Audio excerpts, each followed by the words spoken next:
In order to understand the Bill of Rights, it's essential to see where the desire to protect these rights came from in our history, as well as to understand what rights it gives to U.S. citizens. So we have to know that the Bill of Rights was added to the Constitution in 1791 to protect personal liberties or freedoms. And ask ourselves, where did the framers get these ideas?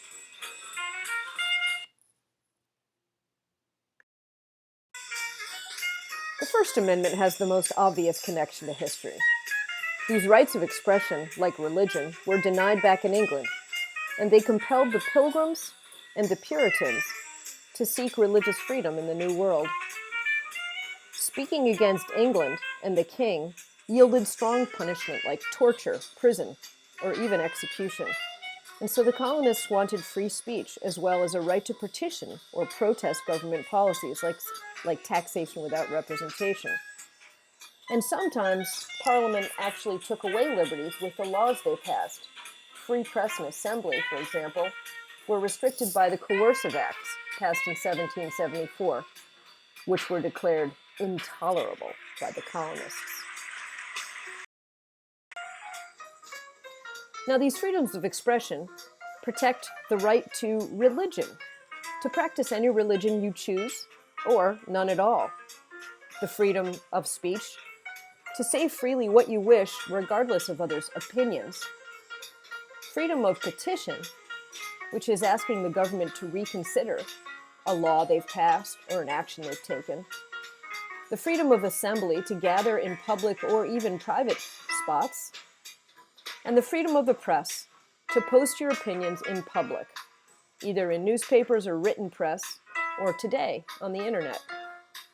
As long as your actions don't threaten another person, you have the freedom to exercise them. For example, you can't claim it's free speech if you threaten to harm someone, nor can you claim religious expression if it includes something like monthly human sacrifices. You can't endanger anyone's life or well-being and call it free expression. Now on to Amendment 2. What in the colonists' history made them want to protect the right to bear arms? Well, militias were formed by the colonists to protect themselves from British soldiers. Remember the Redcoats marched to Concord to seize guns and ammunition? Today, the Second Amendment grants the right of the people to keep and bear arms shall not be infringed. While the Constitution guarantees the right to have guns, states can regulate how to buy and use guns in those states.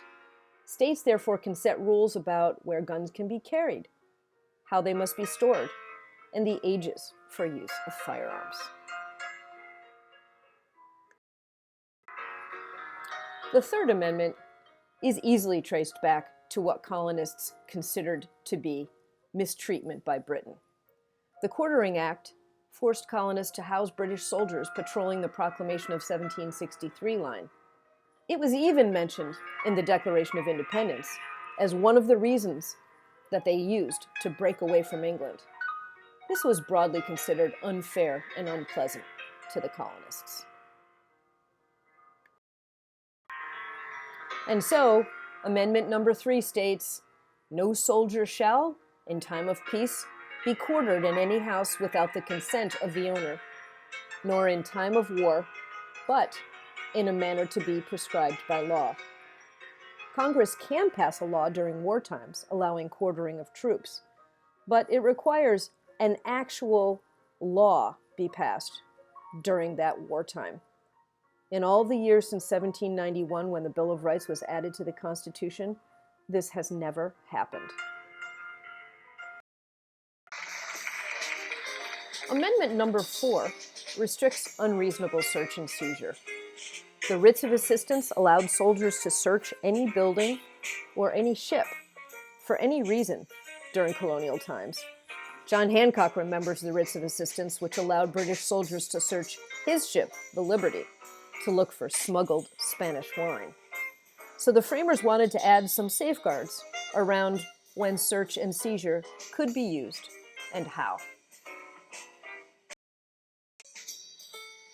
Amendment 4 now states, the right of the people to be secure in their persons, houses, papers, and effects against unreasonable searches and seizures shall not be violated, and no warrant shall issue but upon probable cause, supported by oath or affirmation, and particularly describing the place to be searched, and the persons or things to be searched. Now, a warrant or permission from a judge must be issued based upon probable cause or a good reason prior to entry. A judge will consider solid evidence before issuing a targeted warrant, which allows entry into a building in order to search for something specific.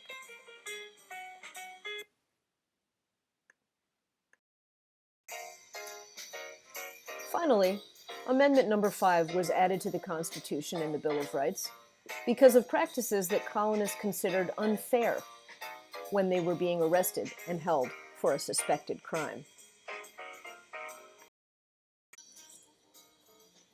Now, Amendment 5 is crucial to protect lives of people who are suspected of crimes. It puts safeguards in place to avoid mistreatment by governments, by police officers, and by courts.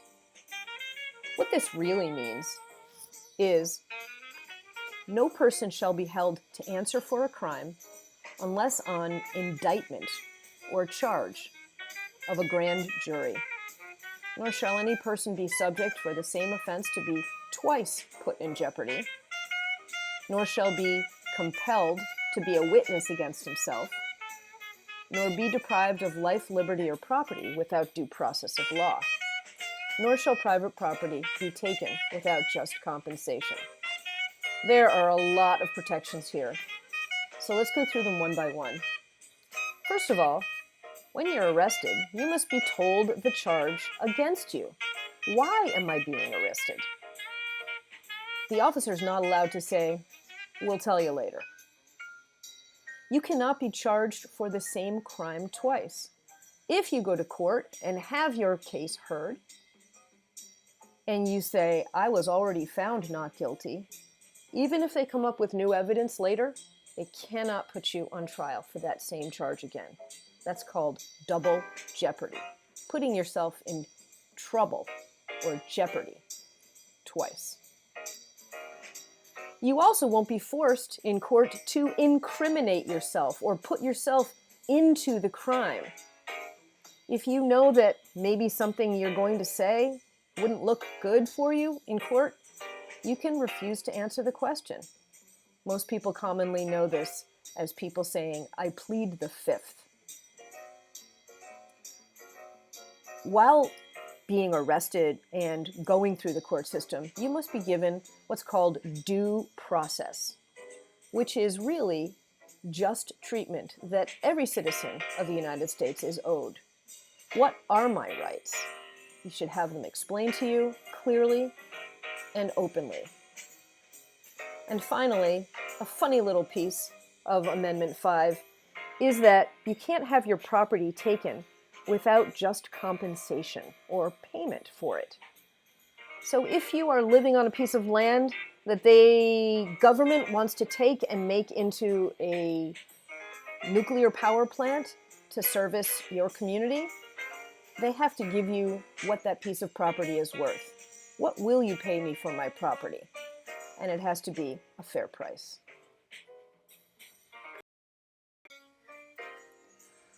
These first 5 amendments in the Bill of Rights are critical in protecting personal freedoms today. Do you see where these ideas originated? The framers wanted to secure the blessings of liberty for all of the generations that followed.